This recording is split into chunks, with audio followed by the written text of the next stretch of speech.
Subscribe करिए mad over chemistry channel को और बेल आइकन दबाएं नई वीडियो सबसे पहले देखने के लिए।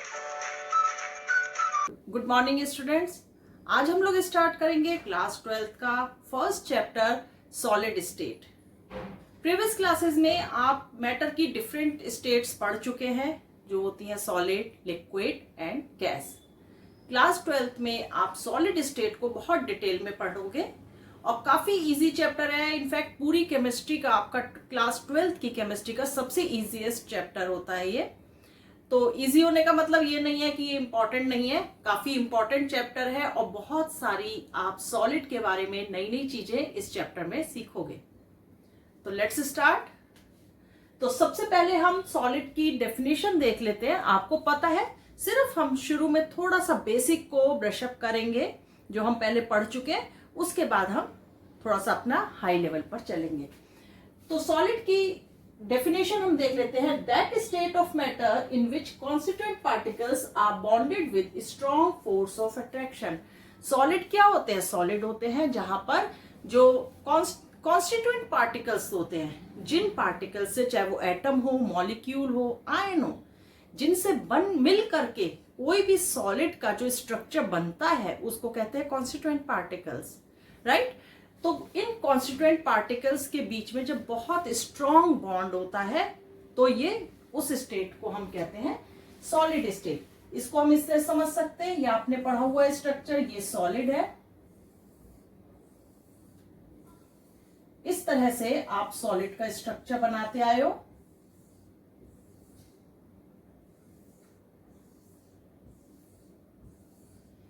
यहां आप देख सकते हो कि ये जो मॉलिक्यूल्स हैं, ये सारे मॉलिक्यूल्स या एटम्स, ये सब मिलकर के एक सॉलिड का क्रिस्टल बना रहे हैं या सॉलिड की लैटिस फॉर्म कर रहे हैं। लैटिस क्या होता है वो डिटेल में हम पढ़ेंगे।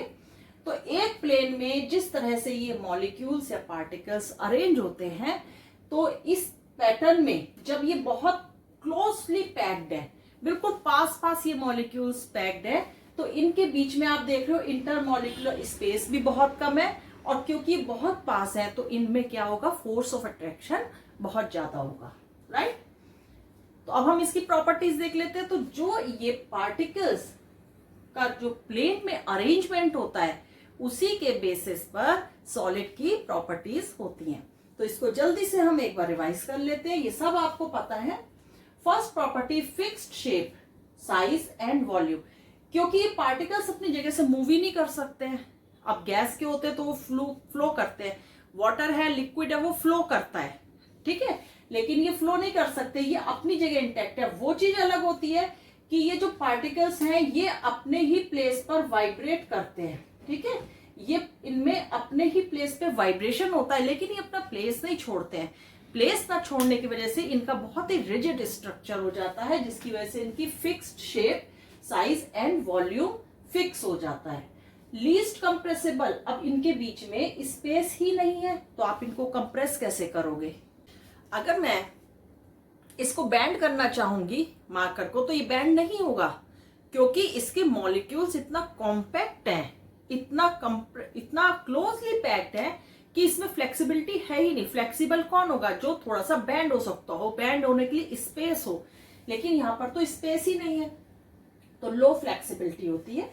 Melting point and boiling point high, इनके बीच में जो इंटरमॉलिक्यूलर फोर्स होता है वो बहुत हाई होता है, तो इसलिए इनका melting point and boiling point भी बहुत हाई होगा।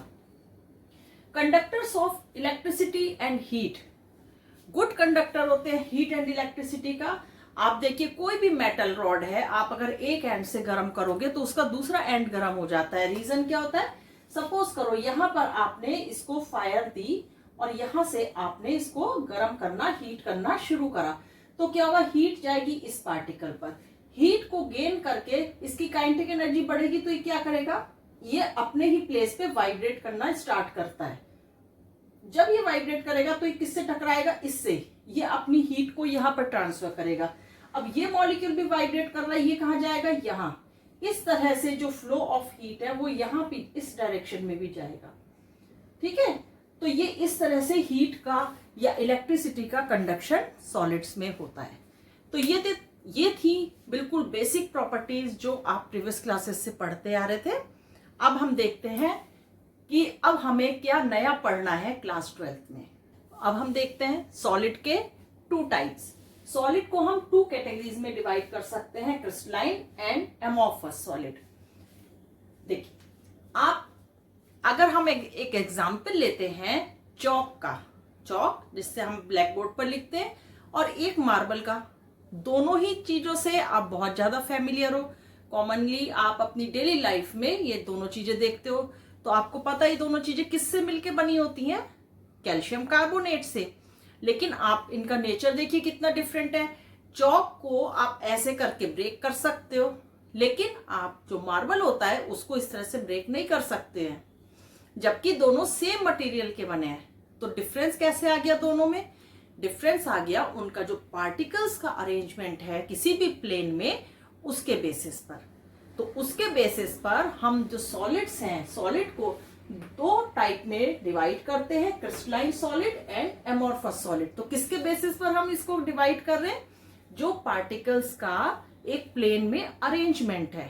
तो अरेंजमेंट, जो कॉन्स्टिट्यूएंट पार्टिकल्स हैं, उनका जब प्लेन में किसी भी सरफेस पे जो क्रिस्टल उसका बनाया जाता है, तो उसमें जो अरेंजमेंट होता है उसके बेसिस पर हम इसको क्रिस्टलाइन एंड एमॉर्फस सॉलिड में कैटेगराइज करते हैं। अब हम इसको डिफरेंस के फॉर्म में सीख लेंगे। ये काफी इंपॉर्टेंट है। जो भी अब आप पढ़ेंगे वो 1 मार्क के क्वेश्चन आने की उनमें से पॉसिबिलिटी होती है। ठीक है, तो फर्स्ट हम पढ़ेंगे रेगुलर अरेंजमेंट। क्रिस्टलाइन सॉलिड को हम देखते हैं, regular arrangement of constituent particles for long range. जो पार्टिकल्स हैं वो एक रेगुलर पैटर्न जो है वो फॉलो करते हैं। इसको हम कैसे समझेंगे? जो मार्बल और चौक का मैंने एग्जांपल लिया, तो मार्बल में crystalline, marble is a crystalline solid. इसको बहुत देखिए, इस चैप्टर को बच्चों आपको जो है बहुत सारी 3D फिगर्स पढ़नी पड़ेंगी।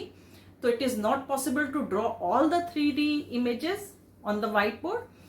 तो उसमें वहां आपको थोड़ा सा अपनी इमेजिनेशन यूज करनी पड़ेगी। विजुअलाइजेशन पावर जो आपको दे रखी है गॉड ने, उसको थोड़ा सा आपको यहाँ पर यूज करना पड़ेगा।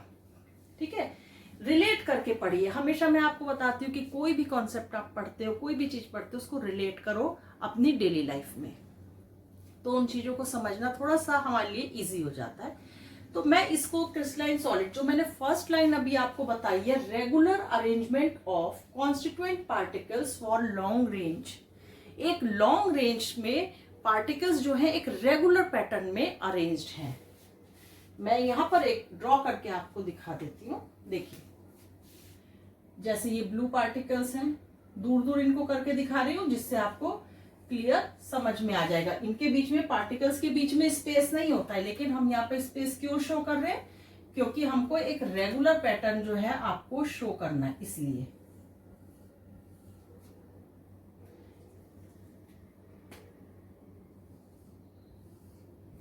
एक लॉन्ग रेंज में आप देख रहे हैं, ये अगर एक मैंने लेटिस फॉर्म करा है, एक आपको प्लेन में जो पार्टिकल्स अरेंज हैं, यहां पर देखिए ये एक लॉन्ग रेंज में अरेंज है पार्टिकल्स। ब्लू लाइन से, ब्लू कलर से जो ड्रॉ करा है वो भी, और ब्लैक से भी।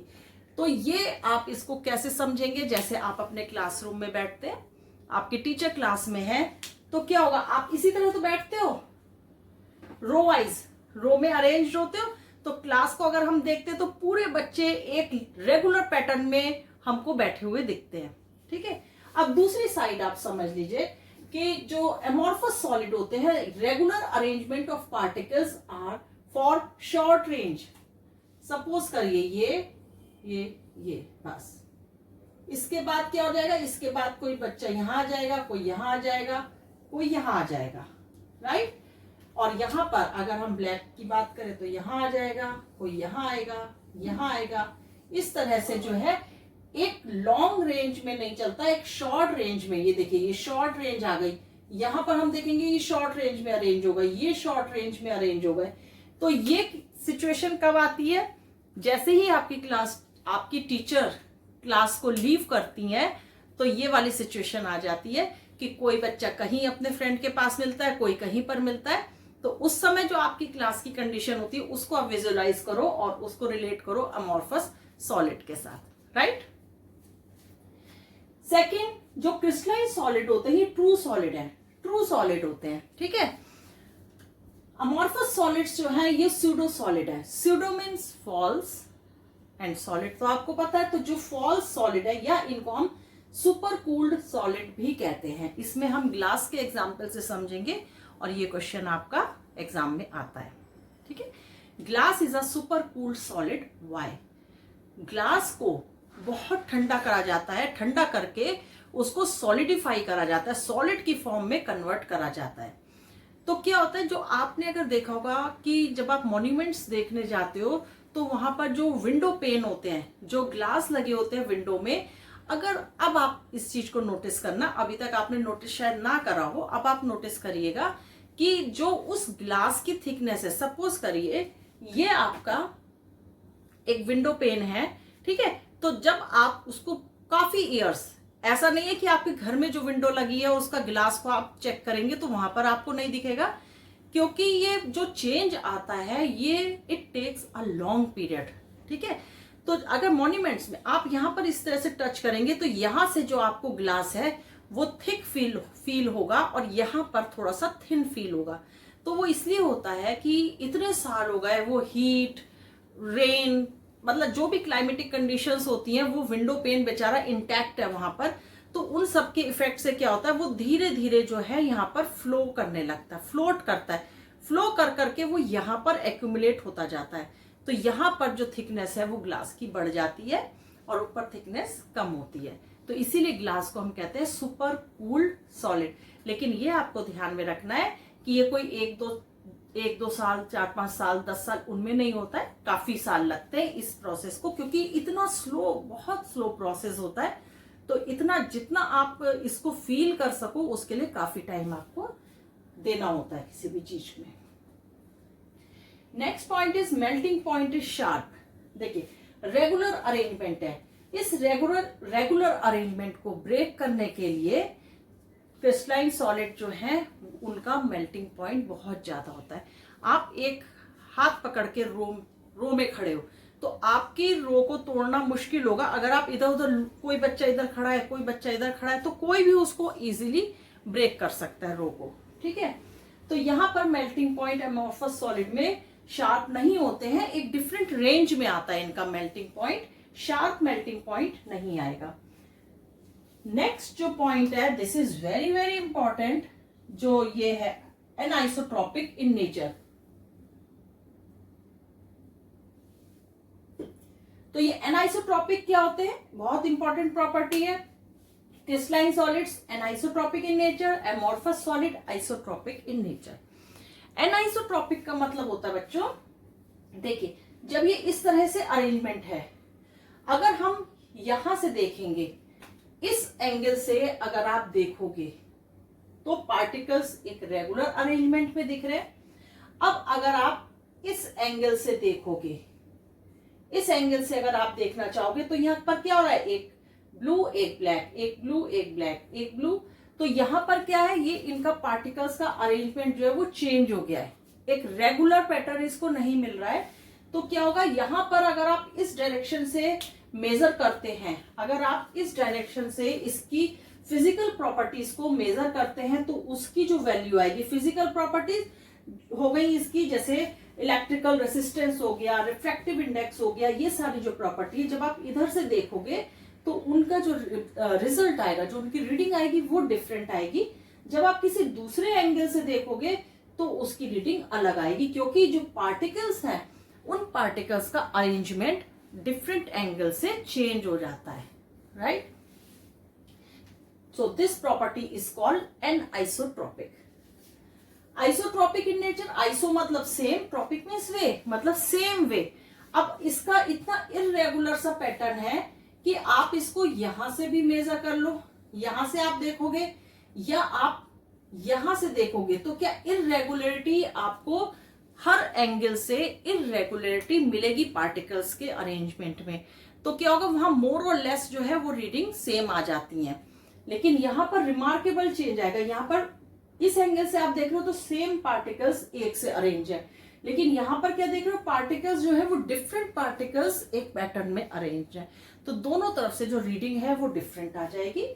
तो एनआइसोट्रॉपिक और आइसोट्रॉपिक बहुत इंपॉर्टेंट प्रॉपर्टीज है एंड मोस्टली एग्जाम्स में पूछी जाती हैं। नेक्स्ट क्रिस्टलाइन सॉलिड की जो प्रॉपर्टी हम देखेंगे बच्चों वो है कि जब भी हम क्रिस्टलाइन सॉलिड को, आप मार्बल को ब्रेक करिए, आपको बिल्कुल शार्प जो उसके पीसेस, अगर ये 2 पीसेस में ब्रेक होगा तो इसके एंड्स भी बिल्कुल शार्प होंगे और इसके एंड भी शार्प होंगे। बिल्कुल आप उसको नाइफ से या किसी भी शार्प ऑब्जेक्ट से कट करोगे तो उसके स्मूथ सरफेस मिलेंगे दोनों पीसेस के, क्योंकि इसके पार्टिकल्स जो हैं वो बिल्कुल एक रेगुलर पैटर्न में है। लेकिन यहां पर क्या होगा, जब आप एमोर्फस सॉलिड को कट करोगे, आप चॉक को ब्रेक करो तो आपको स्मूथ सरफेस नहीं मिलती है, उसकी रफ सी सरफेस मिलती है। उसको आप ध्यान में रख करके इसको पॉइंट को याद करिए। तो वो इसलिए होता है क्योंकि इसके जो पार्टिकल्स हैं वो एक रेगुलर पैटर्न में अरेंज नहीं होते for a long range. Short range में तो पार्टिकल्स अरेंज हो जाएंगे एक से पैटर्न में, लेकिन बहुत अगर हम लंबा चाहेंगे तो वो लॉन्ग रेंज में अरेंज नहीं होते हैं। इनके एग्जाम्पल्स बहुत इंपॉर्टेंट है, एग्जाम्पल्स पे 1 मार्क का क्वेश्चन बच्चों पूछा जाता है, तो एग्जाम्पल्स आप जितने इसके याद कर लो उतना ही अच्छा होगा। कॉमन जो एग्जाम्पल्स हैं वो मैं यहाँ आपके संग डिस्कस करूंगी। सोडियम क्लोराइड हो गया, quartz, zinc sulphide, KCl etcetera, ये सारे जो हैं कॉमन एग्जाम्पल होते हैं क्रिस्टलाइन सॉलिड के। एंड एमोर्फस सॉलिड के रबर हो गई, ग्लास, प्लास्टिक, वैक्स, ये सारे जो एग्जाम्पल्स हैं, ये सब चीजें जो हैं वो आती हैं हमारे एमोर्फस सॉलिड में। तो इसको आप जल्दी से नोट डाउन कर लीजिए, उसके बाद हम आगे देखते हैं। अच्छा, इस चैप्टर में हम लोग एमोर्फस सॉलिड नहीं पढ़ेंगे, हमारे सिलेबस में एमोर्फस सॉलिड नहीं है, हम लोग पढ़ेंगे क्रिस्टलाइन सॉलिड। तो अब क्रिस्टलाइन सॉलिड्स भी जो हैं वो डिफरेंट काइंड्स के होते हैं, तो अब नेक्स्ट हम वो पढ़ेंगे। इसका आप जल्दी से स्क्रीनशॉट ले लीजिए, नोट डाउन करिए। अब हम लोग देखते हैं क्रिस्टलाइन सॉलिड की डिफरेंट फॉर्म्स। क्रिस्टलाइन सॉलिड की 4 फॉर्म्स होती हैं, आयनिक, मेटेलिक, कोवलेंट एंड मॉलिक्यूलर। इस पे बेस भी बच्चों एक क्वेश्चन आता है, आपको एग्जाम्पल दे दिया जाता है और उसमें आपको टाइप ऑफ सॉलिड पूछा जाता है, ठीक है। तो पार्टिकल्स के, कॉन्स्टिट्यूएंट पार्टिकल्स के बेसिस पर यहाँ मैंने इसकी प्रॉपर्टीज लिखी हुई है जिनके बेसिस पर हम इनमें डिफरेंस करेंगे। तो जो कॉन्स्टिट्यूएंट पार्टिकल्स होते हैं वो कौन से होते हैं? कॉन्स्टिट्यूएंट पार्टिकल्स का मतलब अब आप समझ गए होंगे कि जिन पार्टिकल्स से मिलकर के क्रिस्टल बना होता है, ठीक है। तो आयंस है तो यहाँ पर आयनिक है तो इसके कॉन्स्टिट्यूएंट पार्टिकल्स क्या हो जाएंगे? आयंस हो जाएंगे। और आयंस में भी कैटायंस, एनायंस, जानते हैं आप, कैटायंस पर पॉजिटिवली चार्ज पार्टिकल्स जो होते हैं वो कैटायंस होते हैं और जो नेगेटिवली चार्ज पार्टिकल्स होते हैं वो एनायन होते हैं। मेटेलिक सॉलिड में जो कॉन्स्टिट्यूएंट पार्टिकल्स होते हैं वो मेटल एटम्स होंगे, कोवलेंट में नॉन मेटल एटम्स होंगे एंड मॉलिक्यूलर में मॉलिक्यूल्स होंगे या एटम्स होंगे, ठीक है। तो ये इसके कॉन्स्टिट्यूएंट पार्टिकल्स होते हैं। अगर हम फोर्स ऑफ अट्रैक्शन की बात करेंगे तो आयनिक में आयनिक बॉन्ड्स बनते हैं तो फोर्स ऑफ अट्रैक्शन जो वो बहुत ज्यादा होता है।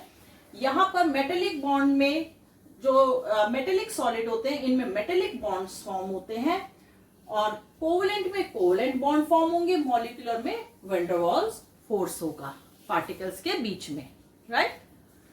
अब इसको समझ लीजिए, जो इसमें मेल्टिंग पॉइंट और बॉइलिंग पॉइंट होते हैं क्रिस्टलाइन, इसमें आयनिक में melting point and boiling point बहुत हाई होंगे क्योंकि जो आयनिक बॉन्ड्स बनाते हैं उन आयनिक बॉन्ड्स में या इलेक्ट्रोस्टैटिक फोर्स जो होता है उसको ब्रेक करना बहुत मुश्किल होता है, बहुत स्ट्रॉन्ग बॉन्ड होते हैं। तो यहाँ पर मेल्टिंग पॉइंट और बॉइलिंग पॉइंट हाई होगा। मेटेलिक में मेटेलिक बॉन्ड होते हैं, मेल्टिंग पॉइंट और बॉइलिंग पॉइंट इसका भी हाई होता है। कोवलेंट बॉन्ड को ब्रेक करना थोड़ा सा मुश्किल होता है क्योंकि एक इलेक्ट्रोपॉजिटिव और एक इलेक्ट्रोनेगेटिव के बीच में जो बॉन्ड बन रहा होता है तो वहां पर ये जो है वेरी हाई हो जाता है। या अगर सेम भी है, कार्बन कार्बन के बीच में आप देखोगे, सल्फर सल्फर के बीच में देखोगे तो वहां पर इलेक्ट्रोनेटिक नेगेटिविटी का डिफरेंस भी नहीं रहता है, ठीक है। तो जो बॉन्ड है उसको ब्रेक करने का काफी टाइम लगता है उसको ब्रेक करने में। तो इनका melting point and boiling point covalent bond का, कोवलेंट सॉलिड्स का ज्यादा होता है, मॉलिक्यूलर सॉलिड का कम होता है। अब आ जाते हैं हम कंडक्टेंस पे। आयनिक है, आपको पता है जो आयनिक सॉलिड्स होंगे उनमें कंडक्टिविटी होगी, क्योंकि जो सॉलिड्स हैं आयनिक सॉलिड्स हैं ये आयंस में ब्रेक हो जाते हैं। सपोज करिए सोडियम NaCl है तो वो sodium ion and chloride ion. अब ये जो आयन्स हैं ये क्या करते हैं, कंडक्टेंस में हेल्प करते हैं। मेटेलिक में हाईएस्ट होता है कंडक्टेंस, ध्यान रखेंगे, क्योंकि अगर आप आगे भी पढ़ोगे कि जो मेटल्स होते हैं, जो ये मेटल्स इस तरह से अरेंज होते हैं, ये एक एक इलेक्ट्रॉन लूज करते हैं और वो इलेक्ट्रॉन्स जो हैं वो यहां पर फ्लोट कर रहे होते हैं। सारे मेटल के जो पार्टिकल्स होंगे वो एक एक इलेक्ट्रॉन लूज करते हैं और ये इलेक्ट्रॉन्स जो हैं वो यहां पर फ्लोट कर रहे होते हैं इसमें। तो इन इलेक्ट्रॉन्स की वजह से इसकी कंडक्टेंस जो है वो हाईएस्ट होती है। कोवलेंट सॉलिड की लो होती है, मॉलिक्यूलर सॉलिड की भी लो होती है। इसका एग्जाम्पल देख लीजिए, एग्जाम्पल याद रखने आपको जरूरी है क्योंकि एग्जाम्पल से ही पूछा जाता है कि which type of this solid is. ठीक है, तो NaCl, KCl, जिंक सल्फाइड ये होते हैं आयनिक सॉलिड। बहुत इजी है इनको याद रखना। आप देखो, आपको पता है कि ये आयनिक है। Sodium chloride and sodium chloride में सोडियम आयन होते हैं एंड क्लोराइड आयन होते हैं। पोटेशियम क्लोराइड में पोटेशियम आयन है एंड क्लोराइड आयन है। तो ये क्या होते हैं, ये आयनिक कंपाउंड्स हो जाते हैं। मेटेलिक में मेटल्स के नेम आपको लिखने हैं। कोवलेंट में आप देखो यहाँ पर carbon carbon, silicon silicon, silica silica, इनके बीच में जो बॉन्ड्स बनेंगे वो कोवलेंट बॉन्ड बनेंगे। और भी इसके बहुत सारे एग्जाम्पल हो सकते हैं। मॉलिक्यूलर में वाटर मतलब मॉलिक्यूल्स है, तो वाटर का मॉलिक्यूल हो गया, कार्बन डाइऑक्साइड का हो गया, आयोडीन का हो गया, फास्फोरस का हो गया, सल्फर का हो गया। तो नंबर ऑफ एग्जाम्पल्स यहाँ पर आते हैं। सिर्फ आपको ये ध्यान देना है कि किस तरह के आप उनमें यूज कर रहे हो, किस तरह के जो एग्जाम्पल्स हैं वो आप प्लेस कर रहे हो। तो आपके लिए ये लर्न करना इजी हो जाएगा। तो ये आज का जो टॉपिक था इसमें सारा हमने बेसिक पढ़ा था, लेकिन बेसिक होने के साथ साथ ये बहुत इंपॉर्टेंट है। आज आपने जितना पढ़ा इसमें से 1 मार्क का क्वेश्चन आपका पक्का बनता है। तो इसको एक बार फिर से रिवाइज करेंगे। डिफरेंट एग्जाम्पल्स आप लर्न करने की कोशिश करिए। जितने ज्यादा एग्जाम्पल्स आप लर्न करेंगे आपके जो मार्क्स हैं उतने ही सिक्योर हो जाएंगे। तो आप प्रैक्टिस करिए। नेक्स्ट चैप्टर, नेक्स्ट जो लेक्चर होगा उसमें हम पढ़ेंगे यूनिट सेल, बहुत सारी डेफिनेशंस उसमें आप नई नई पढ़ोगे। तो thank you for watching the video. Have a nice day.